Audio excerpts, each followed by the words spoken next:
అందరికీ నమస్తే. ఎవరైతే DSC school assistant social studies prepare అవుతున్నారో వాళ్ళకి సంబంధించినటువంటి ఎకనామిక్స్ అంటే intermediate first year, second year ఎకనామిక్స్ను నేను ఏదైతే నోట్స్ తయారు చేసుకొని వాటిని ప్రింట్ చేసి ఉంచానో ఆ యొక్క సమాచారాన్ని, ఆ యొక్క టెక్స్ట్ బుక్ యొక్క సారాంశాన్ని మీకు ఈ ప్రతిరోజు లేదా 1 or 2 డేస్కి ఒక చాప్టర్ వైజ్గా మీకు వివరించడం జరుగుతుంది. ఫస్ట్గా ఇంటర్ ఫస్ట్ ఇయర్లో 10 చాప్టర్లు ఇచ్చాడు. ఇంటర్ సెకండ్ ఇయర్లో 10 చాప్టర్లు ఇచ్చాడు. ఇందులో ఫస్ట్ ఇయర్లో ఫస్ట్ చాప్టరు అర్థశాస్త్ర స్వభావము, పరిచయము, వాటి పరిధి అనేది ఇచ్చాడు. అయితే ఇందులో ఏముంటాయంటే ఫస్ట్ చాప్టర్లో అర్థశాస్త్రం అంటే ఎలా ఆవిర్భవించింది, అర్థశాస్త్ర నిర్వచనాలు ఏంటి, ఆ నిర్వచనం విమర్శించింది ఎవరు, అట్లాగే అర్థశాస్త్రంలో పద్ధతులు ఏంటి, అర్థశాస్త్రంలో భావనలు ఏంటి, వస్తువులు ఏంటి, వస్తువుల రకాలేంటి, ప్రయోజనం ఏంటి, ప్రయోజనం రకాలేంటి, కోరికలు ఏంటి, కోరికల రకాలేంటి, సంపద అంటే ఏంటి, ఇలాంటివన్నీ కూడా చాప్టర్ 1లో ఇచ్చాడు. ఇది చాలా చాలా ఇంపార్టెంట్. తప్పనిసరిగా ఇందులో 1 or 2 బిట్స్ వచ్చే అవకాశం ఉంది ఈ చాప్టర్ నుంచి. సో ఇందులో మనం ఎట్లా ఫస్ట్ స్టార్ట్ చేయాలంటే, ఎకనామిక్స్ అనేది మిగతా సబ్జెక్టుల కంటత పెడితే వచ్చే సబ్జెక్ట్ కాదు. కాన్సెప్ట్ అర్థం చేసుకోవాలి. కాన్సెప్ట్ అనేది అర్థమైతే ఆటోమేటిక్గా మొత్తం అదంతా కూడా మన మైండ్లోకి వెళ్ళే అవకాశం ఉంటుంది. సో ఈ కాన్సెప్ట్ పరంగా తీసుకుంటే ఫస్ట్ వన్, అర్థశాస్త్రం అనే పదం ఇంగ్లీష్లో ఎకనామిక్స్ అంటాం. ఎకనామిక్స్ అనే వర్డ్ వైకోస్ నేమియన్ అనే 2 గ్రీక్ పదాల నుంచి వచ్చింది. వైకోస్ అనగా అర్థము ఒక ఇల్లు లేదా గృహం, నేమియన్ అనగా అర్థము నిర్వహణ లేదా పరిపాలన. సో ఇలా గ్రీక్ భాష నుండి వచ్చినటువంటి ఈ ఎకనామిక్స్ అనేది మనకి గృహ పరిపాలన లేక ఒక ఇల్లు పరిపాలన దానికోసం మనం అర్థంగా వివరించుకోవడం జరుగుతుంది. అట్లాగే ఇంతకీ అర్థశాస్త్రాన్ని ఒక శాస్త్రంగా గుర్తించి అర్థశాస్త్రాన్ని సామాజిక శాస్త్రాల్లో ప్రధానమైన శాస్త్రంగా పెట్టినటువంటి వ్యక్తి ఎవరంటే ఆడమ్ స్మిత్. 1776వ సంవత్సరంలో వెల్త్ ఆఫ్ నేషన్, జాతుల సంపద అని ఒక గ్రంథాన్ని రచించి ఆ గ్రంథం ద్వారా ప్రపంచానికి అర్థశాస్త్రాన్ని ఒక శాస్త్రంగా పరిచయం చేసినందుకు ఆడమ్ స్మిత్ను అర్థశాస్త్ర పితామహుడిగా మనం ఇక్కడ పిలవడం జరుగుతుంది. అట్లాగే ఇంతకీ అర్థశాస్త్రంలో కొన్ని నిర్వచనాలు ఇచ్చారు. వీళ్ళు ఆర్థికవేత్తలను మనం 3 రకాలుగా చెప్పుకుంటాం. అదేంటంటే classical, neo classical, modern. Classical ఆర్థికవేత్తలు, నియో క్లాసికల్ ఆర్థికవేత్తలు, మోడర్న్ ఆర్థికవేత్తలు. క్లాసికల్, నియో క్లాసికల్, మోడర్న్ మూడింటికి మనం ఒక చిన్న అర్థాన్ని మనం వివరించగలిగితే, క్లాసికల్కి చెందిన వ్యక్తి ఆడమ్ స్మిత్, జేబీసే, అట్లాగే జేఎస్ మిల్, అట్లాగే వాకర్, వీళ్ళందరూ కూడా క్లాసికల్ ఎకనామిస్టులుగా మనం చెప్తాం. అయితే ఈ క్లాసికల్ ఎకనామిస్టులు అనేవారు మనం ప్రధానంగా తీసుకున్నట్లయితే వీళ్ళు ఏం చెప్తారంటే, అర్థశాస్త్రం అనగా అర్థం సంపదకు సంబంధించిన శాస్త్రం. అంటే శ్రమిస్తే సంపదను సంపాదించగలరు, అంటే శ్రమ ప్రధానమైనది. అర్థశాస్త్రంలో శ్రమ ప్రధానమైనది, శ్రమ ప్రధానం ఆధారంగా సంపాదన ఉంటుంది. సో మానవుడి యొక్క ప్రధాన ధ్యేయం సంపాదనే అని చెప్పి వివరించిన శాస్త్రజ్ఞులను మనం క్లాసికల్ ఆర్థికవేత్తలు అని చెప్తాం. రెండోది నియో క్లాసికల్ ఏంటంటే క్లాసికల్ భావాలను కలిగి ఉంటారు, ఆధునిక భావాలను కలిగి ఉంటారు. క్లాసికల్ మరియు ఆధునిక భావాలు రెండూ కలిగినటువంటి ఆర్థికవేత్తలను మనం నియో క్లాసికల్ ఆర్థికవేత్తలు అంటాం. ఉదాహరణగా ఆల్ఫ్రెడ్ మార్షల్ అనే వ్యక్తి నియో క్లాసికల్ ఆర్థికవేత్తగా మనం చెప్పుకుంటాం. అట్లాగే తీసుకుంటే నియో క్లాసికల్ ఆర్థికవేత్తలు ఏమంటారంటే, ఆర్థిక వ్యవస్థను ప్రధానంగా స్థిరత్వాన్ని కల్పించేవి సప్లైలు, డిమాండ్లు అని చెప్తారు. ఒక వస్తువు ధర నిర్ణయించాలంటే సప్లైలు, డిమాండ్లు నిర్ణయిస్తాయని చెప్పేది నియో క్లాసికల్ వేత్తలు. అలాగే మార్కెట్లో ఒక స్థిరత్వం, సమతౌల్యాన్ని క్రియేట్ చేసేది ఎవరంటే సప్లై, డిమాండ్లను నమ్ముతారు. వాళ్ళు ఎవరంటే నియో క్లాసికల్ ఆర్థికవేత్తలు. మూడవది ఆధునిక ఆర్థికవేత్తలు. వీళ్ళు ఏం చెప్తారంటే, మార్కెట్ పరిపూర్ణంగా ఉండాలంటే ఈ ధరలు, ఈ డిమాండ్లు, సప్లైలు ఇవేవి కాదు, ప్రధానంగా ప్రభుత్వాలు కొన్ని రకాల విధానాలు అమలుపరచాలి. అవి ద్రవ్య విధానం అవ్వచ్చు, కోశ విధానం అవ్వచ్చు. ఇలా ద్రవ్య కోశ విధానాల ద్వారా సిద్ధాంతాలు ప్రతిపాదించిన వాళ్ళని ఆధునిక ఆర్థికవేత్తలుగా చెప్తాం. ఉదాహరణకి జేఎం కీన్స్. ఇలా ఫస్ట్ మనం నియో క్లాసికల్, మోడర్న్ పదాలకు అర్థం మనం తెలుసుకోవాలి అర్థశాస్త్రంలో. ఇప్పుడు ఒక్కొక్కటి తీసుకుందాం, డైరెక్ట్గా టెక్స్ట్ బుక్లోకి వెళ్ళిపోతాం. అంటే కాన్సెప్ట్ ఫస్ట్ ఈ పదాలు మీకు అర్థమైతే ఆటోమేటిక్గా ఈ పదాలు ఎక్కడొచ్చినా ఈజీగా మనం క్యాచ్ చేయొచ్చు.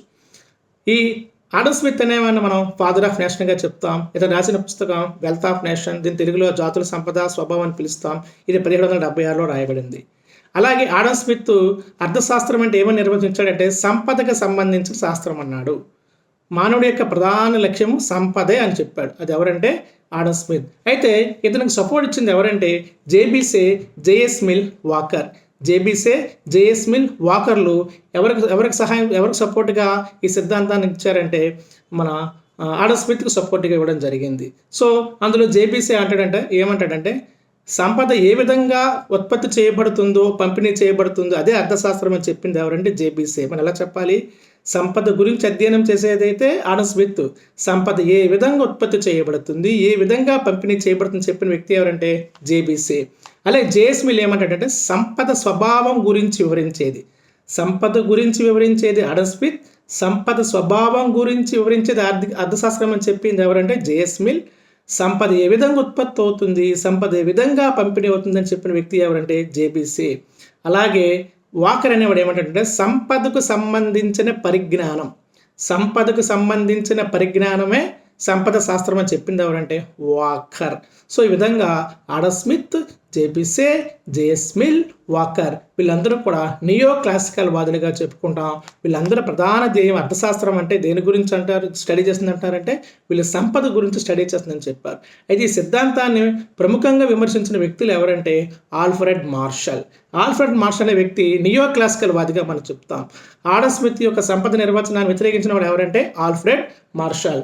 ఆల్ఫ్రెడ్ మార్షల్ యొక్క నిర్వచనం ఏంటంటే సింపుల్గా అర్థశాస్త్రం అనేది సంపద కోసం నిర్వచించే శాస్త్రం అని చెప్పింది ఆడమ్ స్మిత్. అయితే అర్థశాస్త్రం అనేది సంపద కాదు, శ్రేయస్సు లేదా సంక్షేమం కోసం వివరించే శాస్త్రం అని చెప్పింది ఎవరంటే ఆల్ఫ్రెడ్ మార్షల్.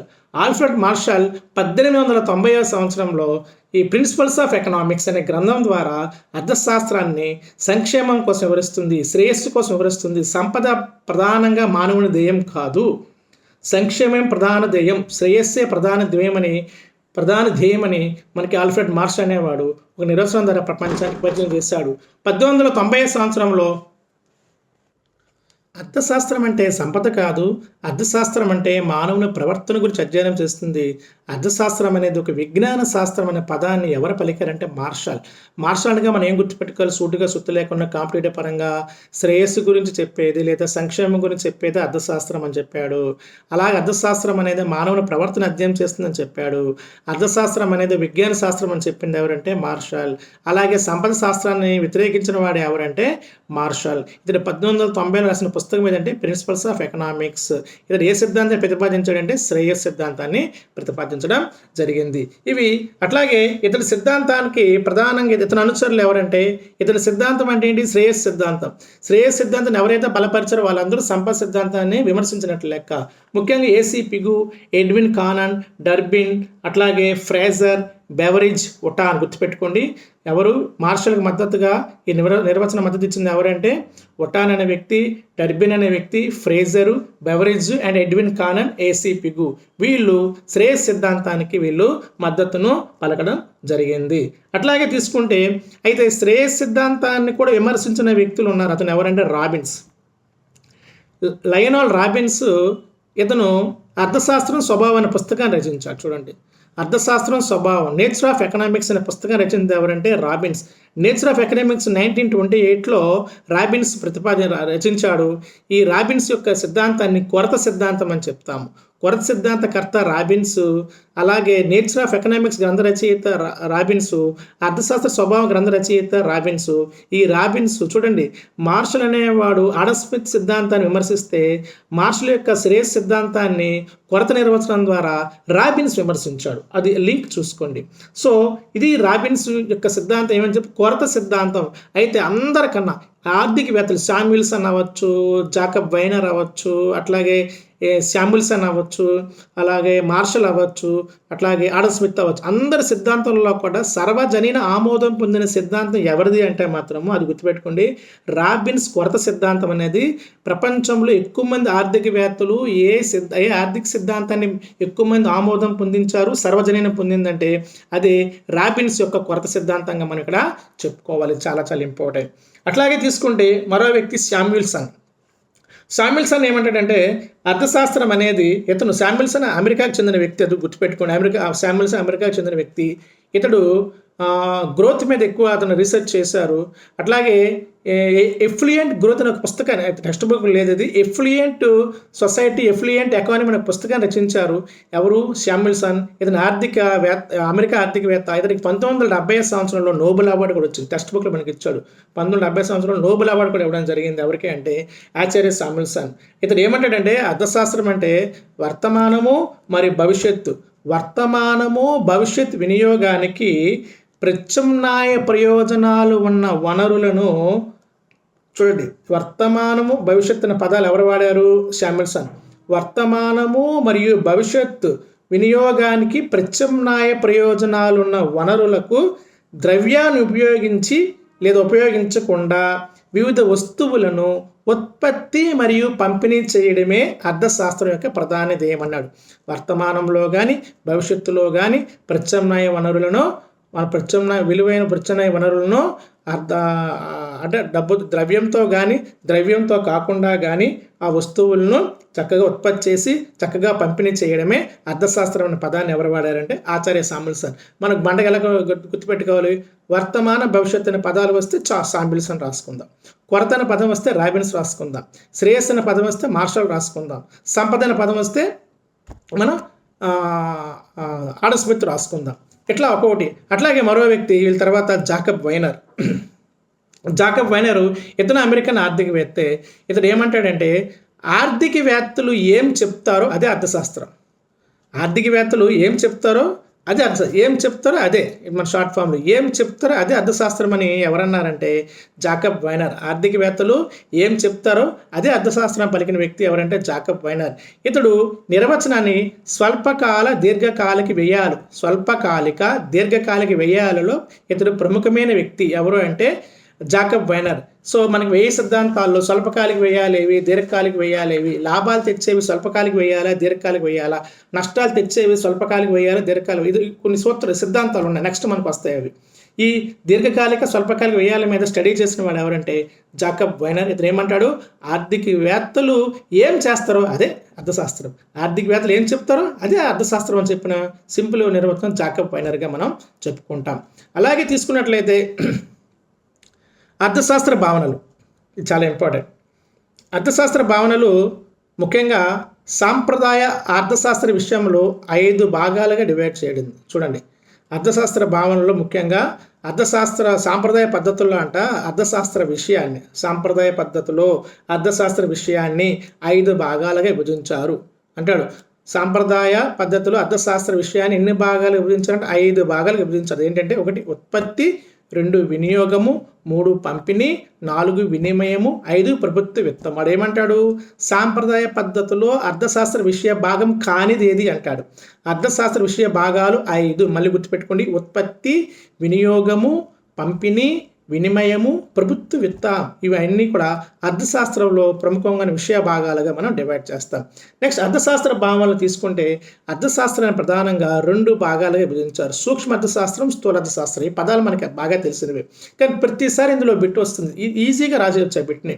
ఇప్పుడు పెద్ద కఠినమైనటువంటి అంశాలు పెద్దగా ఇవ్వలేదు ఈ చాప్టర్లో. బేసిక్ ఇచ్చారు కాబట్టి బేసిక్కి మనం గుర్తుపెట్టుకోవాలి. అర్థశాస్త్రాన్ని సూక్ష్మ అర్థశాస్త్రంగా, స్థూల శాస్త్రంగా డివైడ్ చేసిన వ్యక్తి ఎవరు అంటే రగ్నార్ ఫిష్. ఈ రగ్నార్ ఫిష్ అనేవాడు నార్వే రాజధాని ఓస్లో యూనివర్సిటీ ప్రొఫెసర్ అయినటువంటి రగ్నార్ ఫిష్ అనే ఇక్కడ ఓస్లో ఒకసారి టెట్లో అడిగాడు. రగ్నార్ ఫిష్ ఏ యూనివర్సిటీకి చెందిన అధ్యాపకుడు అంటే ఓస్లో అంటే ఏంటి? నార్వే రాజధాని ఓస్లో. కాబట్టి ఒకసారి చిన్న కూడా మైనర్స్ మనం పట్టుకోవాలన్నమాట. సో ఓస్లో యూనివర్సిటీ అధ్యాపకుడిగా పనిచేస్తున్నటువంటి రగ్నార్ ఫిష్ నార్వే దేశానికి చెందిన వ్యక్తి. ఇతడు అర్థశాస్త్రాన్ని 2 భాగాలుగా మొదటిసారిగా పరిచయం చేశారు. అదే సూక్ష్మ అర్థశాస్త్రం, స్థూల అర్థశాస్త్రం. సూక్ష్మ అర్థశాస్త్రం ఇంగ్లీష్లో మైక్రో ఎకనామిక్స్ అంటారు, స్థూల శాస్త్రం ఇంగ్లీష్లో మ్యాక్రో ఎకనామిక్స్ అంటారు. మనందరూ బాగా తెలిసిందే. 1933 సంవత్సరంలో అర్థశాస్త్రాన్ని సూక్ష్మ అర్థశాస్త్రం, స్థూల శాస్త్రంగా డివైడ్ చేయడం జరిగింది. ఎవరంటే రగ్నార్ ఫిష్. మీ అందరికీ తెలిసిందే చిన్న పదం మైక్రో అనేది గ్రీక్ వర్డ్, మ్యాక్రో అనేది గ్రీక్ వర్డే. సూక్ష్మ అర్థశాస్త్రం ఇంగ్లీష్లో మైక్రో ఎకనామిక్స్ అంటాం. మైక్రో అనగా దీన్ని పదం గ్రీక్ భాష మైక్రోస్ నుంచి వచ్చింది. మైక్రోస్ అనే అర్థము చిన్నది. అంటే సింపుల్గా చెప్పాలంటే అతని పేరు చాలా ఇంపార్టెంట్, కేఈ బౌల్డింగ్. కేఈ బౌలింగ్ ఏమంటాడంటే 2 అర్థశాస్త్ర విభాగాలకి అతను నిర్వచనం ఇచ్చాడు కేఈ బౌలింగ్. ఒక ఉత్పత్తి, ఒక పంపిణీ, ఒక ఆదాయం, ఒక మార్కెట్, ఇలా అనే అర్థశాస్త్రం ఏమైనా పదాలు వైయుక్తిక అనే పదం వాడతాం. వైయుక్తిక అనే అర్థం ఒక లేదా వ్యక్తిగత అని అర్థం. సమిష్టి అంటే ఒకరికన్నా ఎక్కువ అని అర్థం. ఒకటికన్నా ఎక్కువ, ఒకరికన్నా ఎక్కువ సమిష్టి అనే పదాన్ని వాడాలి అర్థశాస్త్రంలో. వ్యక్తిగత అనే పదం ఒకటైన పదాన్ని అర్థశాస్త్రంలో వైయుక్తిక అనే పదాన్ని వాడాలి. వైయుక్తిక అంశాల గురించి అధ్యయనం చేసేదే సూక్ష్మార్థశాస్త్రం అంటాడు. సమిష్టి అంశాల గురించి అధ్యయనం చేసేది స్థూలార్థశాస్త్రం అంటాడు. మనకి ఎకనామిక్స్లో ఇంటర్మీడియట్లో పాఠాలు చెప్పేవారు. ఒక చెట్టు కోసం వివరిస్తే సూక్ష్మ, అడవి మొత్తం గురించి వివరిస్తే స్థూల. ఒక వ్యక్తి ఆదాయం గురించి చెప్తే సూక్ష్మ, జాతీయ ఆదాయం గురించి చెప్తే స్థూల. వ్యక్తి కుటుంబ ఆదాయం గురించి చెప్తే సూక్ష్మ, దేశ మొత్త ఆదాయం గురించి చెప్తే స్థూల. ఇలా మనకి ఈ పదాన్ని ఎవరు వివరించారంటే కేఈ బౌలింగ్. గుర్తుపెట్టుకోండి, సూక్ష్మకి స్థూలకి సరైన నిర్వచనము మనకి ఇచ్చింది ఎవరంటే కేఈ బౌలింగ్. ఇవి విడదీసింది అయితే మాత్రము రగ్నార్ ఫిష్క్, నార్వే చెందిన ఓస్లో యూనివర్సిటీ యొక్క ప్రొఫెసర్. కానీ బట్ ఇక్కడ వాటికి సరైన నిర్వచనం ఇచ్చిన టెక్స్ట్ బుక్ ప్రకారం కేఈ బౌలింగ్ నిర్వచనం ఇవ్వడం జరిగింది. అలాగే మరో వ్యక్తి షాపిరో అంటాడు, సమాజంలో చిన్న చిన్న భాగాలను అధ్యయనం చేసేదే సూక్ష్మశాస్త్రం అని చెప్పింది ఎవరంటే షాపిరో. కానీ కేఈ బౌలింగ్ ఏమంటాడు, వ్యక్తి ఆదాయము, వ్యక్తి ఉత్పత్తి, వ్యక్తి పంపిణీ, వ్యక్తి సంపద, ఇలా పదాన్ని వాడింది ఎవరంటే మనకి కేఈ బౌలింగ్. చిన్న చిన్న విభాగాలైన పదాన్ని వాడింది షాపిరో. షార్ట్ ఫామ్లో మనం బండగా కంటతో పెట్టుకోవాలి, మొత్తం నిర్వచనం మనం అవసరం లేదు. ఇది ఒకటి మీరు గమనించాలి. అట్లాగే సూక్ష్మశాస్త్రం మరో పేరు ధరల సిద్ధాంతం అంటారు, చాలా ఇంపార్టెంట్. సూక్ష్మశాస్త్రం మరో పేరు ధరల సిద్ధాంతం కూడా మనం పిలుస్తాం. అయితే సూక్ష్మార్థశాస్త్రంలో ప్రముఖంగా మనకి ప్రధానంగా 3 అంశాలు ఉంటాయి, గుర్తుపెట్టుకోండి, చాలా చాలా ఇంపార్టెంట్. సూక్ష్మార్థశాస్త్రం ప్రధానంగా 3 అంశాలని స్టడీ చేస్తుంది. 1 వస్తు ధరల నిర్ణయం, 2 కారకాల ధరల నిర్ణయం, 3 సంక్షేమ సిద్ధాంతాలు. వస్తు ధర నిర్ణయం అండి, వస్తువుల యొక్క ధరలు నిర్ణయించేది ఎవరో తెలుసా, డిమాండ్ మరియు సప్లై అంటాం. అట్లాగే ఈ వస్తువు ధరల నిర్ణయం అనే డిమాండ్ సిద్ధాంతము, ఉత్పత్తి వ్యయ సిద్ధాంతం. ఇక్కడ ఏ పదం అంటే సప్లై అనే పదం బదులు ఉత్పత్తి వ్యయ సిద్ధాంతం. వస్తువు ధర నిర్ణయించేది ఎవరంటే డిమాండ్ సిద్ధాంతం మరియు ఉత్పత్తి వ్యయ సిద్ధాంతం. దీన్నే మనం సాధారణంగా సప్లై అనే సిద్ధాంతం కూడా మనం పిలుచుకోవచ్చు. ఇది ఒక అంశం సూక్ష్మశాస్త్రంలో. 2వ అంశం కారకాల ధరల నిర్ణయం. గుర్తుపెట్టుకోండి, ఎక్కడైనా కారకాల ధరల అని పది వచ్చిందంటే ఉత్పత్తి కారకాలకి పంపిణీ చేసేదాన్ని కారకాల ధరలు అంట. ఉదాహరణకు ఉత్పత్తి కారకాలు ఏంటి, భూమి, శ్రమ, మూలధనం, వ్యవస్థాపన, సాంకేతిక పరిజ్ఞానం. ఈ ఉత్పత్తి కారకాలు అంటారు. ఉత్పత్తి కారకాలకి ఇచ్చే వాటిని ఉత్పత్తి కారకాల పంపిణీ అంటాం. భూమికి ఇచ్చే పంపిణీ బాటకం, శ్రమకి ఇచ్చే పంపిణీ వేతనం, మూలధనకి ఇచ్చే పంపిణీ వడ్డీ, వ్యవస్థాపకునికి ఇచ్చే పంపిణీ లాభం, సాంకేతిక పరిజ్ఞానానికి ఇచ్చే పంపిణీ రాయల్టీ. సో ఇలా ఉత్పత్తి కారకాల గురించి కూడా సూక్ష్మార్థశాస్త్రం వివరిస్తుందని చెప్తున్నాడు ఇక్కడ. మొదటిది వస్తు ధర నిర్ణయం, 2 కారకాల ధర నిర్ణయం, 3 సంక్షేమ సిద్ధాంతాలు. మనకి ఏమంటాడంటే ఈ క్రింది వానలో సూక్ష్మార్థశాస్త్రం ప్రధానంగా లేని విషయం ఏది అంటాడు. సో సంక్షేమ సిద్ధాంతం ఉంది, ఆదాయ ఉద్యోగ సిద్ధాంతం లేదు. సంక్షేమ సిద్ధాంతం ఉంది, కారకాల ధరల నిర్ణయ సిద్ధాంతం ఉంది, వస్తు ధరల నిర్ణయ సిద్ధాంతం ఉంది. 3 కూడా మనకి సూక్ష్మార్థశాస్త్రం యొక్క ప్రధానమైనటువంటి అంశంగా మనం చెప్పుకోవాలి. నెక్స్ట్ వన్, సూక్ష్మార్థశాస్త్రాన్ని ఇప్పుడు చెప్పాను, ధరల సిద్ధాంతం అని పిలవచ్చు దాన్ని. సో ఇది ముఖ్యంగా సంక్షేమ అర్థశాస్త్రానికి సంబంధించిన శాస్త్రంగా చెప్తారు. సో ఏ అర్థశాస్త్రాన్ని సంక్షేమ అర్థశాస్త్రానికి సంబంధించింది అంటారు, సూక్ష్మ అర్థశాస్త్రమా స్థూల అర్థశాస్త్రం. బిట్ ఫ్రేమ్ చేసుకోండి. సంక్షేమ అర్థశాస్త్రానికి సంబంధించిన అర్థశాస్త్ర విభాగం ఏది, ఏ సూక్ష్మ, బి స్థూల, సి సూక్ష్మ మరియు స్థూల అంటాడు. సూక్ష్మ అర్థశాస్త్రమే సంక్షేమ అర్థశాస్త్రానికి సంబంధించిన అంశంగా చెప్తాడు. ఎక్కడ అర్థశాస్త్రంలో ప్రమేయం అనే పదం వచ్చిందనుకో, ప్రమేయం అనే పదానికి అర్థమేంటి తెలుసా, అనుకో, ఊహించుకో అర్థం. అనుకో, ఊహించుకో అనే పదాన్ని అర్థశాస్త్రం ఏమని పిలుస్తాడు, ప్రమేయాలు. ఇలా ఉంటాయి అనుకో అని చెప్పి ఒక సిద్ధాంతం ఇస్తాడు. సో అనుకో లేక ఉంటాయి అనుకో, ఉన్నాయి అనుకో అనే పదాన్ని అర్థశాస్త్రం ఏమని వాడతాడంటే ప్రమేయం అనే పదాన్ని వాడతాడు. కాబట్టి మనం అర్థశాస్త్రం micro economics first year inter అన్నీ కూడా ప్రమేయాలు, ప్రమేయం అంటే ఏంటి అంటే అర్థం అనుకో, ఇలా అవుతుంది అనుకో, ఇలా ఉంటుంది అనుకో అని అర్థం మీరు అనుకోవాలి ఇక్కడ.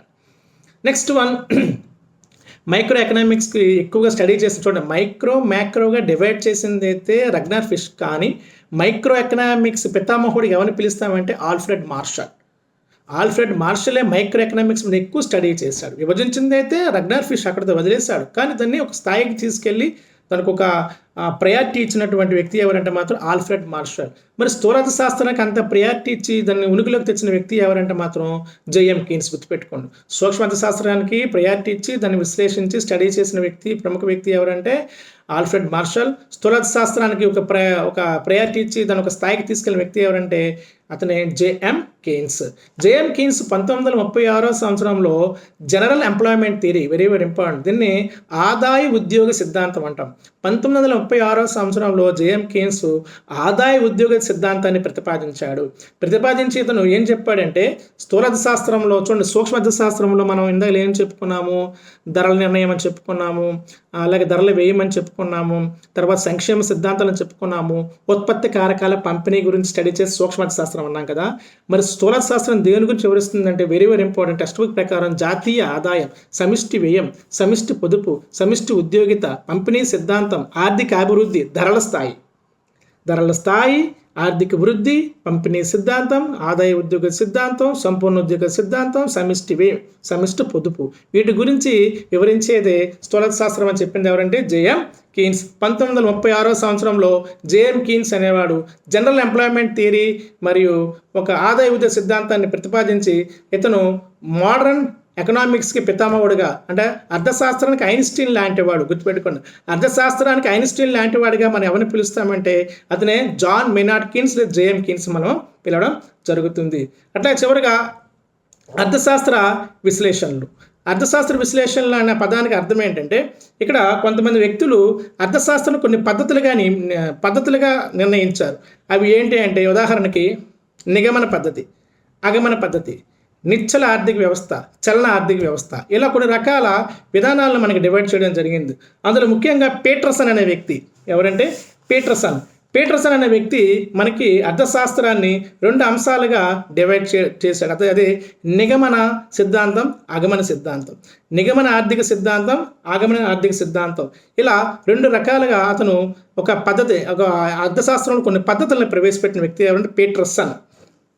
అర్థశాస్త్రంలో పద్ధతులను ప్రవేశపెట్టిన వ్యక్తి ఎవరంటే పీటర్సన్ ముఖ్యంగా మనకి 2 రకాల పద్ధతులను ప్రతిపాదించారు. అదే నిగమన పద్ధతి, అగమన పద్ధతి. ఇది అర్థశాస్త్రానికి సంబంధించిన ప్రముఖమైన పద్ధతులుగా చెప్తాం. మెథడాలజీలో నిగమన పద్ధతి అంటే సంశ్లేషణం, అగమన పద్ధతి అంటే విశ్లేషణతో పోల్చండి. నిగమన పద్ధతిని సంశ్లేషణ పద్ధతితో పోల్చాలి, అగమన పద్ధతిని విశ్లేషణ పద్ధతితో పోల్చాలి. అయితే ఇక్కడ 2 రకాలు ఎలా ఇస్తారంటే అర్థం, నిగమన పద్ధతికి ప్రధానంగా దేని ఆధారంగా ప్రతిపాదించారంటే 2 గుర్తుపెట్టుకోండి, చాలా అంశాలు ఉంటాయి. హైపోథెటికల్, ఊహించి చెప్పే పద్ధతే నిగమన పద్ధతి, వాస్తవికంగా చెప్పే పద్ధతే అగమన పద్ధతి. ఊహించి చెప్పేది నిగమన, వాస్తవికంగా చెప్పేది అగమన. ఏదైనా అవ్వచ్చు, ఇలా ఉండొచ్చు అని చెప్పేది ఊహాత్మక, దాన్ని ఇంగ్లీష్లో హైపోథెటికల్ అంటాం. దీనికే మరో పేరు యాబ్స్ట్రాక్ట్ థియరీ లేదా హైపోథెటికల్ థియరీ అనేది నిగమన సిద్ధాంతానికి సంబంధించినది. అండ్ కాంక్రీట్, వాస్తవానికి దగ్గరగా ఉన్నటువంటి సిద్ధాంతం అగమన సిద్ధాంతం. అయితే ఇక్కడ వెరీ వెరీ ఇంపార్టెంట్, ఏ సిద్ధాంతాన్ని జర్మనీ ఆర్థికవేత్తల సిద్ధాంతం అంటారంటే అది గుర్తుపెట్టుకోండి. ఏ సిద్ధాంతాన్ని జర్మనీ ఆర్థికవేత్తల సిద్ధాంతం అని పిలుస్తారంటే ఇక్కడ చలన సిద్ధాంతము, ఆగమన సిద్ధాంతము, చలన సిద్ధాంతాలను జర్మనీ ఆర్థికవేత్తల సిద్ధాంతంగా ప్రతిపాదిస్తారు. గుర్తుపెట్టుకునే పండగ ఏ పద్ధతుల్లో ఏ అర్థశాస్త్రంలో ఏ పద్ధతులను ఏ విధానాలను జర్మన్ ఆర్థికవేత్తల సిద్ధాంతం అంటారంటే టెక్స్ట్ బుక్ ప్రకారము చలన విధాన పద్ధతి లేదా చలన ఆర్థిక విశ్లేషణ, అగమన ఆర్థిక విశ్లేషణ. చలన ఆర్థిక విశ్లేషణ, అగమన ఆర్థిక విశ్లేషణను జర్మనీ ఆర్థికవేత్తల పద్ధతులుగా చెప్పడం జరుగుతుంది. ఊహాత్మకంగా చెప్పేది, హైపోథెటికల్గా చెప్పేది నిగమన పద్ధతి. దీన్ని మెథడాలజీలో సంశ్లేషణ పద్ధతిగా మనం వివరిస్తాము. అగమన పద్ధతి మెథడాలజీలో విశ్లేషణ పద్ధతితో మనం పోల్చడం జరుగుతుంది. అయితే ఇక్కడ మనం అగమనలు ఏం నేర్చుకోవాలంటే నిగమనకు ఒక 4 సోపానాలు ఇచ్చాడు, అగమనకు 4 సోపానాలు ఇచ్చాడు. 4 సోపానాలను కంటతో పెట్టుకోవాలి, తప్పదు. ఇందులో లాజిక్ ఏం లేదు. నిగమనలో ప్రముఖంగా 4 దశలు ఉంటాయి అన్నాడు. మొదటిది సమస్యను ఎదుర్కోవడం, 2వది ప్రమేయాలు రూపొందించడం, 3 పరికల్పనలు రూపొందించడం, 4 పరికల్పనలు ప్రతిపాదించి పరిశీలించడం. ఆర్డర్లో అడుగుతాడు, చూసుకోండి. నిగమన పద్ధతిలో 4 దశలను వరుసగా వివరించడం అంటాడు. ఫస్ట్ వన్ ఏంటి, సమస్యను ఎదుర్కోవడం మొదటిది, ప్రమేయాలు రూపొందించడం రెండవది, పరికల్పన రూపొందించడం మూడవది, పరికల్పన ప్రతిపాదించి పరిశీలించడం అనేది 4వది. ఇవి నిగమన పద్ధతిలో ఉన్న 4 సోపానాలుగా మనం చెప్పొచ్చు. ఈ నిగమన పద్ధతిని మనం హైపోథెటికల్ పద్ధతి లేదా అబ్స్ట్రాక్ట్ పద్ధతి అంటాము. నెక్స్ట్ ఆగమన పద్ధతి. ఆగమన పద్ధతికి మారుపేర్లు గుర్తుపెట్టుకోండి. చారిత్రక పద్ధతి, గణనాత్మక పద్ధతి, అనుభావిక పద్ధతి, నిర్దిష్ట పద్ధతి, నైతిక పద్ధతి, వాస్తవ పద్ధతి. గుర్తుపెట్టుకోండి. వాస్తవ పద్ధతి, నైతిక పద్ధతి, నిర్దిష్ట పద్ధతి, అనుభావిక పద్ధతి, చారిత్రక పద్ధతి, గణాత్మక పద్ధతి అని ఏ పద్ధతులు పిలుస్తామంటే ఆగమన పద్ధతి. దీన్నే జర్మన్ ఆర్థికవేత్తల పద్ధతిని కూడా పిలుస్తాం. ఆగమన పద్ధతుల్లో కూడా మళ్ళీ నాలుగు దశలు ఉంటాయి. అది గుర్తుపెట్టుకుని నిగమనలాగే సమస్యని ఎన్నుకోవడము, దత్తాంశాన్ని సేకరించడము, పరిశీలించడము, సాధారణీకరించడము. సో సమస్యను ఎన్నుకోవడము, దత్తాంశాన్ని సేకరించడము, పరిశీలించడము, సాధారణీకరించడం, ఇవన్నీ కూడా మనకి ఆగమన పద్ధతుల్లో 4 దశలుగా మనం చెప్పవచ్చు. అలాగే ఆర్థిక విశ్లేషణలో మరో 2 ఉన్నాయి. నిశ్చల ఆర్థిక విశ్లేషణ, చలన ఆర్థిక విశ్లేషణ. మనకి నిశ్చల చలన భావనలు అర్థశాస్త్రానికి పరిచయం చేసిన వ్యక్తి ఎవరంటే మనకి జేఎస్ మిల్. వాస్తవంగా నిశ్చల చలన భావనలు ఫ్రాన్స్కు చెందిన అగస్టస్ కాంటే ప్రతిపాదిస్తాడు. కానీ దాన్ని అర్థశాస్త్రంకి నిశ్చల చలన భావనలు పరిచయం చేసిన వ్యక్తి ఎవరంటే మాత్రం జేఎస్ మిల్. జేఎస్ మిల్ కన్నే అగస్టస్ కాంటే అనేవాడు ఫ్రాన్స్ చెందినటువంటి వ్యక్తి ప్రతిపాదిస్తాడు. కానీ దాన్ని అర్థశాస్త్రానికి ఇంక్లూడ్ చేసింది ఎవరంటే నిశ్చల చలన భావనలను జేఎస్ మిల్గా చెప్తాం. సో అట్లాగే నిశ్చలకి చలనకి తేడా ఏంటంటే నిశ్చల అర్థశాస్త్రము అలాగే చలనార్థిక వ్యవస్థ. నిశ్చలంలో సమయము కాలం అనేది ఉండదు. సమయము కాలము లేనిది ఏది అంటే నిశ్చల ఆర్థిక వ్యవస్థ. చలనం ఉంటుంది, కాలంతో పాటు రకరకాల అంశాలు మారుతుంటాయని చెప్పేది చాలా సింపుల్గా. సమయంతో సంబంధం లేనిది, ఒక కాలానికి మాత్రమే సంబంధించింది. పలానా కాలం కంపారిజన్ ఉండదు. 2025లో ఉత్పత్తి ఎంత, 2026లో ఉత్పత్తి ఎంత, అప్పుడు పెరిగింది ఇలా ఉండదు, కంపారిజన్ ఉండదు. ఒక కాలం అంతే. 2025, 26, 27, 27, 28, 28. సో ఇటువంటిది మారదు. గతానికి సంబంధం ఉండదు. వర్తమానం అనేది చెప్పేది నిశ్చల ఆర్థిక వ్యవస్థ. అట్లా కాదు, కాలంతో పాటుగా మారుతుంది, కాలంలో మార్పులు వస్తాయని చెప్పేది, వివిధ రకాల విధానాల మార్పు వస్తుందని చెప్పేది చలన ఆర్థిక వ్యవస్థ. సో నిశ్చల చలనాన్ని సింపుల్గా గుర్తుపెట్టి కాలంతో సంబంధం లేనిది, ఒకే కాలానికి సంబంధించినది నిశ్చల ఆర్థిక వ్యవస్థ అయితే కాలంతో పాటుగా మారుతుంది, గతానికి వర్తమానికి సరిపోల్చేది చలన ఆర్థిక వ్యవస్థ. ఈ 2 సింపుల్గా మనం గుర్తుపెట్టుకుంటే పెద్ద సమాచారం అందించిన మనం అందులో రాసేయవచ్చు, మనం ఈజీగా పాయింట్ చేసేయవచ్చు అనమాట. తొలి మీకు చెప్పాను, ఆగమన పద్ధతిని జర్మనీ ఆర్థికవేత్తల పద్ధతి అంటారు. సేమ్ ఇక్కడ చలన పద్ధతిని కూడా జర్మన్ ఆర్థికవేత్తల విశ్లేషణ పద్ధతిగా మనం ఇక్కడ చెప్పవచ్చు. చివరిగా ఆర్థిక భావనలో మన ప్రధానంగా మనకి ఇచ్చేవి ఏంటంటే ఇందులో కోరికలు, వస్తువులు, ప్రయోజనము, సంపద, విలువ, ఇవన్నీ ఆర్థిక భావనలుగా చెప్తాం. ముఖ్యంగా వస్తువులు మనకి 4 రకాలు. ఉచిత వస్తువులు, ఆర్థిక వస్తువులు, వినియోగ వస్తువులు, ఉత్పాదక వస్తువులు. ఇంకా 5వ రకం ఏంటంటే మాధ్యమిక వస్తువులు. ఇందులో ఎలా చెప్తాడు సింపుల్గా, ఉచిత వస్తువుల పదానికి అర్థం ఏంటంటే డిమాండ్ కన్నా సప్లై ఎక్కువగా ఉంటుంది, అది ఉచిత వస్తువు. డిమాండ్ కన్నా సప్లై తక్కువ ఉంటే ఆర్థిక వస్తువు. ఉచిత వస్తువైనా ఆర్థిక వస్తువుని ఉపయోగిత విలువ ఉంటుంది. ఉచిత వస్తువుకి వినిమయ విలువ ఉంటుంది, అంటే డబ్బులు చెల్లించక్కర్లే. ఆర్థిక వస్తువుకి వినిమయ విలువ ఉంటుంది, అంటే డబ్బు చెల్లించాలి. ఎందుకు డబ్బు చెల్లించాలంటే ఆ వస్తువులు డిమాండ్ కన్నా సప్లై తక్కువ ఉంది కాబట్టి అక్కడ వినిమయ విలువ ఉంది. అదే ఉచిత వస్తువులకి డిమాండ్ కన్నా సప్లై ఎక్కువ ఉంది కాబట్టి అక్కడ వినిమయ విలువ లేదు, ఎటువంటి డబ్బును మనం చెల్లించక్కర్లేదు. సింపుల్ గుర్తును, వినిమయ విలువ అంటే డబ్బులు చెల్లించడం, లేక ధరలకి ఇచ్చే అమౌంట్ అనమాట, ద్రవ్యం అనమాట, అది వినిమయ విలువ. ఉపయోగిత విలువ అంటే ఉపయోగపడేది. ఉచిత వస్తువు ఉపయోగపడుతుంది, ఆర్థిక వస్తువు ఉపయోగపడుతుంది. కాబట్టి ఉచిత వస్తువులు భౌతిక వస్తువులు, ఆర్థిక వస్తువులు భౌతిక మరియు ఆర్థిక వస్తువు. గుర్తుపెట్టుకోండి, అంటే ఆర్థిక వస్తువులు భౌతిక వస్తువులు అవ్వచ్చు మరియు ఆర్థిక వస్తువులు అవ్వచ్చు. కానీ ఉచిత వస్తువులు ఓన్లీ భౌతిక వస్తువులే. కాబట్టి అదొకటి గుర్తుపెట్టుకోండి. ఉచిత వస్తువుకి సంబంధించిన అంశం ఏది, ఇది భౌతిక వస్తువు, ఇది ఆర్థిక వస్తువు, ఇది భౌతిక మరియు ఆర్థిక వస్తువు అనొచ్చు. అట్లా కాకుండా ఆర్థిక వస్తువు, ఇది భౌతిక వస్తువా, ఇది ఆర్థిక వస్తువా, ఇది భౌతిక మరియు ఆర్థిక వస్తువు అంటే సింపుల్ లాజిక్. ఉచిత వస్తువులు భౌతిక వస్తువులు మాత్రమే, ఆర్థిక వస్తువులు భౌతిక వస్తువులు మరియు ఆర్థిక వస్తువులుగా మనకి చెప్పుకోవడం జరుగుతుంది. వినిమయ విలువ కలిగింది ఆర్థిక వస్తువు, ఉపయోగిత విలువ కలిగింది ఆర్థిక వస్తువు, ఉపయోగిత విలువ కలుగుతుంది. అలా ఉచిత వస్తువు ఉపయోగిత విలువ కలిగి ఉంటుందని కాబట్టి ఇది ఒక సింపుల్. తర్వాత మనకి మన వస్తువులు నశ్వర వస్తువులు, అనశ్వర వస్తువులు. నశ్వర వస్తువులు అంటే ఏంటి, వెంటనే ఒకసారి వినియోగిస్తే ఆ వస్తువు దాని ప్రయోజనం అయిపోయినట్టు, అది నశ్వర వస్తువు. ఉదాహరణకి ఒక డ్రింక్ తాగాం, అక్కడతో అయిపోయింది. ఒక చపాతీని అక్కడతో అయిపోయింది, అది నశ్వర వస్తువు. అనశ్వర వస్తువు అంటే చపాతీని ప్లేట్ ఉంది వెంటనే అయిపోదు కదా, అది అనశ్వర వస్తువు, కొన్నాళ్ళ పాటు మనకిస్తుంది అనమాట. అలాగే ఉత్పాదక వస్తువు, మాధ్యమిక వస్తువు. గుర్తుపెట్టుకోండి, ఉత్పాదక వస్తువుకు మాధ్యమిక వస్తువుకు తేడా ఏంటంటే, ఒక వస్తువు ఉత్పత్తిలో పాల్గొనే వస్తువులు ఉత్పాదక వస్తువులు అంటారు. వస్తువు ఉత్పత్తిలో పాల్గొనే వస్తువులు మాధ్యమిక వస్తువులు, ఉత్పత్తి ప్రక్రియలో ఉండే వస్తువులు వస్తు ఉత్పత్తి కోసం ఉపయోగపడే వస్తువులు ఉత్పాదక వస్తువులు.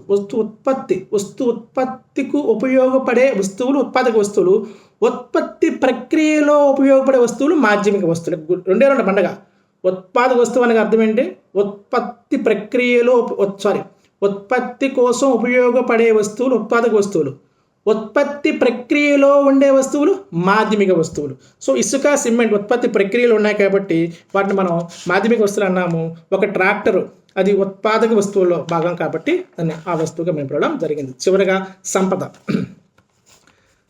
ఎలా ఉంటుంది అంటే, సంపద ఆదాయ రూపంలో ఉండొచ్చు, ఆస్తి రూపంలో ఉండొచ్చు, బంగారం రూపంలో ఉండొచ్చు, పశువుల రూపంలో ఉండొచ్చు, బిల్డింగ్ల రూపంలో ఉండొచ్చు. అది సంపద.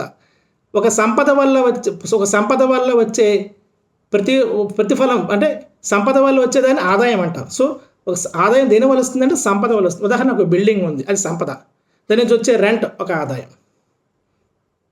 అర్థమవుతుందా? సో నాకు ట్రాక్టర్ ఉంది, అది సంపద. దానివల్ల వచ్చే వేతనం నాకు అది ఆదాయం అనమాట. సో ఆదాయాల వల్ల సంపద వస్తుంది, సంపద వల్ల ఆదాయం వస్తుంది అంటే సంపద వల్ల ఆదాయం వస్తుంది. అయితే సంపద లక్షణాలు ఉన్నాయి. సంపదకి ప్రయోజనం ఉంటుంది, అవును ఉంటుంది. సంపద కొరతగా ఉంటుంది, అవును తక్కువగా ఉంటుంది. సంపదకి వినిమయ విలువ ఉంటుంది, అవును ధర ఉంటుంది. సంపదను మార్చవచ్చు. నా బంగారం నీకు, ఆ బంగారం ఇంకోటి అమ్ముకోవచ్చు. నా బిల్డింగ్ ఇంకోరికి అమ్ముకోవచ్చు, ట్రాక్టర్ని ఇంకోరికి అమ్ముకోవచ్చు. సో బదిలీ సౌకర్యం ఉందన్నమాట. సో బదిలీ సౌలభ్యం, వినిమయ విలువ, కొరత, ప్రయోజనం ఇవన్నీ కూడా సంపద యొక్క లక్షణాలుగా మనం చెప్తాం. మళ్ళీ సంపద రకాలు. వ్యక్తిగత సంపద నాకు నీకు సంబంధించినది. సామాజిక సంపద ఒక స్కూలు, ఒక లైబ్రరీ, ఒక చెరువు సామాజిక సంపదగా చెప్తాం. సహజ సంపద సాధారణంగా మానవుని ప్రమేయం లేకుండా ఉన్న సంపద, భూమిలో ఉన్న గనులు, ఇవన్నీ ఇది సహజ సంపద. అంతర్జాతీయ సంపద అంటే ఉదాహరణకి ఒక ఐక్యరాజ్య సమితి ఉంది, అది అంతర్జాతీయ సంపద. IMF ఉంది, అంతర్జాతీయ సంపద. IBRD ఉంది, అంతర్జాతీయ సంపద. చివరిగా ఉన్న అంశాలు. ఆదాయం కొన్ని నిర్వచనాలు ఇచ్చాడు. ఆదాయం అనే పదానికి అర్థం ఇచ్చాడు చూడండి. మనకి ఇక్కడ చక్రీయ ఆదాయ ప్రవాహాలు అంటాడు. చక్రీయ ఆదాయ ప్రవాహాలు ఏంటంటే కుటుంబం నుంచి సంస్థలకు, సంస్థల నుంచి కుటుంబానికి, కుటుంబం నుంచి సంస్థలకు, సంస్థల నుంచి కుటుంబానికి మధ్య ఆదాయాలు ఇటువంటి మారుతుంటాయి. నేనున్నాను. ఇప్పుడు ఉదాహరణకి నేను ఒక ఉద్యోగం చేస్తాను ఎక్కడ, ఒక కంపెనీలో. సో నేను కుటుంబం కాస్త సంస్థలో పనిచేశాను కాబట్టి ఆ సంస్థ నాకు ఆదాయం ఇచ్చింది. సో దీన్ని ఎలా పిలవాలి అంటే సంస్థ నుండి కుటుంబానికి ఆదాయంగా పిలుస్తాం. రెండవది, నేను ఈ డబ్బును ఏం చేస్తాను, వినియోగ వస్తువులు కొనుక్కుంటాను. మళ్ళీ అదే సంస్థ నుంచి రకరకాల సంస్థలు లాంటి వస్తువులు కొనుక్కోవాలి. మళ్ళీ ఏమైంది ఆదాయం, మళ్ళీ కుటుంబం నుంచి సంస్థలకు వెళ్ళింది. కుటుంబం నుంచి సంస్థలకు, సంస్థల కుటుంబానికి ఇలా ఆదాయాన్ని మారడాన్ని ఆదాయ చక్రీయ ప్రవాహంగా చెప్తాం. అందులో మీకు టేబుల్ ఉంటుంది, ఆ టేబుల్ని మనం పరిశీలించుకోవచ్చు. అట్లాగే తీసుకుంటే ప్రయోజనం అంటే ఏంటంటే ఒక నిర్దిష్ట కాలంలో కోరికలను సంతృప్తి పరిచే వస్తువుకు ఉండే సామర్థ్యం. ఒక వస్తువు కోరికను తీర్చగలిగితే ఆ వస్తువుకి ప్రయోజనం ఉన్నట్లు లెక్క. ఒక వస్తువు కోరికను తీర్చగలిగితే ఆ వస్తువుకి ఏమున్నట్లంటే ప్రయోజనం ఉన్నట్లు లెక్క. ఇది ప్రయోజనం. అయితే ఒకసారి మనకి టెట్లో డిఎస్సీలు బిట్టించాడు. ప్రయోజనం రకాలు ఉన్నాయి. ఆకార ప్రయోజనం, స్థాన ప్రయోజనం, కాల ప్రయోజనం, సేవా ప్రయోజనం. ఆకార ప్రయోజనం అంటే ఒక చెక్కను కుర్చీగా మార్చడం ఆకార ప్రయోజనం. అట్లాగే ఎగ్గను ఒక నూడిల్స్గా మార్చడం ఆకార ప్రయోజనం. రెండు, స్థాన ప్రయోజనం. పొలంలో కూరగాయలు కాస్త మార్కెట్లో తేగలిగితే దాన్ని మనం స్థాన ప్రయోజనం అంటాం. మూడవది కాల ప్రయోజనం అంటే ఏంటంటే చలికాలంలో కాఫీకి ప్రయోజనం ఉంటుంది, అలాగే వేసవికాలం ఏసీలకి ప్రయోజనం ఉంటుంది. కాలం బట్టి ప్రయోజనాలు మారుతుంటాయి, దాన్ని కాల ప్రయోజనం అంటాం. సేవా ప్రయోజనం అంటే ఉపాధ్యాయులు అవ్వచ్చు, డాక్టర్లు అవ్వచ్చు, పోలీసులు అవ్వచ్చు, లేక మన నాయకులు అవ్వచ్చు, లేక ఆర్మీ వాళ్ళు అవ్వచ్చు. ఇదంతా కూడా సేవా ప్రయోజనంలోకి మనకి వెళ్తుంది. సో ప్రయోజనాలు మనకి ఇలా 4 రకాలుగా మనం తీసుకున్నాం. ఇది ఈజీగా మీరు చెప్పవచ్చు. అలాగే విలువ. ఒక వస్తువుకి వినిమయం ద్వారా ఒక వస్తువు వేరే వస్తువుపై ఆధిపత్యం కలిగి ఉండడం విలువ అంట. ఉదాహరణకి ఒక షాప్కి వెళ్ళి పెన్ అని అడిగా.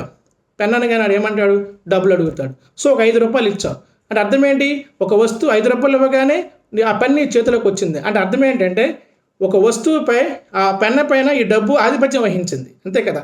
5 రూపాయలు ఇవ్వగానే వాడు పెన్ ఇచ్చాడు అంటే ఆ వస్తువుపై ఈ డబ్బు అనేది ఆధిపత్యం కలిగి ఉంది కాబట్టి ఆ వస్తువు ఆ ఆధిపత్యం కలిగినటువంటి దాన్ని ఏమని పిలాలి, వినిమయ విలువ. ఒక వస్తువుపై ఆధిపత్యాన్ని కలిగినటువంటి ఆధిపత్యం కలిగినటువంటి ఇంకో వస్తువుని మనం ఏమని పిలాలంటే విలువ. ఒక వస్తువుపై ఆధిపత్యం కలిగే ఇంకో వస్తువునే దానికి ఏమున్నట్లు, విలువ ఉన్నట్లు మనం చెప్పుకుంటాం. విలువలో మరి 2 రకాలు, ఉపయోగిత విలువ, వినిమయ విలువ. మనకు తెలుసు వినిమయ విలువ అంటే ట్రాన్సాక్షన్ చేయడం, కొనుగోలు అమ్మకాలు మధ్య జరిగే విలువ.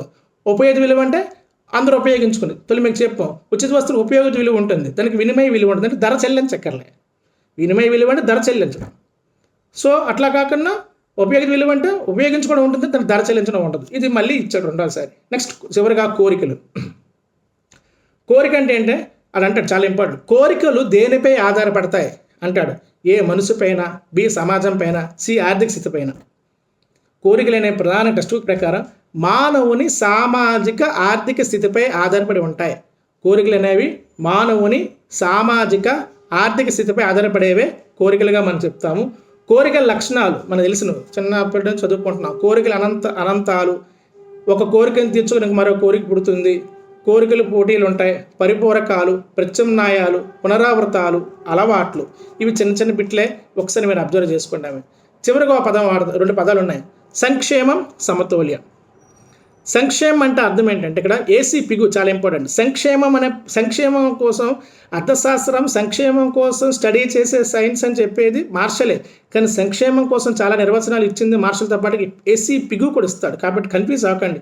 సంక్షేమ పదం రాగానే మార్షల్ రాసేద్దాం అనుకోకండి. ఏసీ పిగు ఏమంటాడంటే ప్రత్యక్షంగా కానీ పరోక్షంగా కానీ ద్రవ్యంతో కొలవగలిగిన సామాజిక సంక్షేమమే ఆర్థిక సంక్షేమం. అంటే సంక్షేమాన్ని ద్రవ్య రూపంలో కొలిస్తే దాన్ని ఆర్థిక సంక్షేమం అంటాడు. గుర్తుపెట్టుకోండి. ప్రత్యక్షంగా కొలుస్తావో పరోక్షంగా కొలుస్తావో సంక్షేమాన్ని ఆర్థికమైనటువంటి ద్రవ్యంతో కొలవగలిగితే దాన్ని ఆర్థిక సంక్షేమం అంటాడు. నెక్స్ట్ చివరిగా సమతౌల్యం అంటే ఏంటి అంటే ధరలు సమతౌల్యంగా ఉండాలంటే మార్కెట్లో రెండు శక్తులు ఉంటాయి, చాలా ఇంపార్టెంట్. మార్కెట్ శక్తులు ఏవంటే డిమాండ్ మరియు సప్లై. డిమాండ్ సప్లైలు అనేవి మార్కెట్ శక్తులుగా మనం చెప్తాం. ఈ రెండు వ్యతిరేక శక్తులు. ఒకసారి డిమాండ్ ఎక్కువ అవ్వచ్చు, సప్లై తక్కువ అవ్వచ్చు, సప్లై ఎక్కువ అవ్వచ్చు, డిమాండ్ తక్కువ అవ్వచ్చు. కానీ ఈ రెండు ఇప్పుడు సాధారణంగా సమానం ఉండదు. సో ఈ రెండింటిని వ్యతిరేక శక్తులు అంటారు. దేన్ని అంటే డిమాండ్, సప్లై. వీటిని మార్కెట్ శక్తులు అంటారు. ఇవే ధరలు నిర్ణయిస్తాయి. సో డిమాండ్ను సప్లైను సమానం చేయడమే సమతౌల్యం. డిమాండ్ను సప్లైని సమానం చేయడమే సమతౌల్యం. ఇది ఈ పాఠ్యాంశం సంబంధించిన ప్రముఖమైన అంశం. సో మనకి బోర్డు మీద ఎక్స్ప్లెనేషన్ చేయడానికి సమయం లేని కారణంగా ఇలా వివరం జరుగుతుంది. మీరు చూసి ఇందులో పాజ్ చేసుకుని ఇంపార్టెంట్ ఏమైనా ఉంటే మీరు నోట్స్ రూపంలో రాసుకోండి. లేక వీడియోని మనం MP3 కన్వర్టర్ ఉంటుంది, MP3 కన్వర్టర్ ద్వారా కూడా మీరు దీన్ని చేయగలిగితే మీకు ఈ వీడియో కాస్త MP3గా అది కన్వర్ట్ అయిపోతుంది. ఆ విధంగా కూడా మీరు క్లాసులు వినవచ్చు. సో ఇంకా ఏమైనా ఉంటే మీ యొక్క సలహాలను మీరు తెలియచేయవచ్చు. నెక్స్ట్ క్లాస్లో మళ్ళీ మనం కలుద్దాం. Thank you.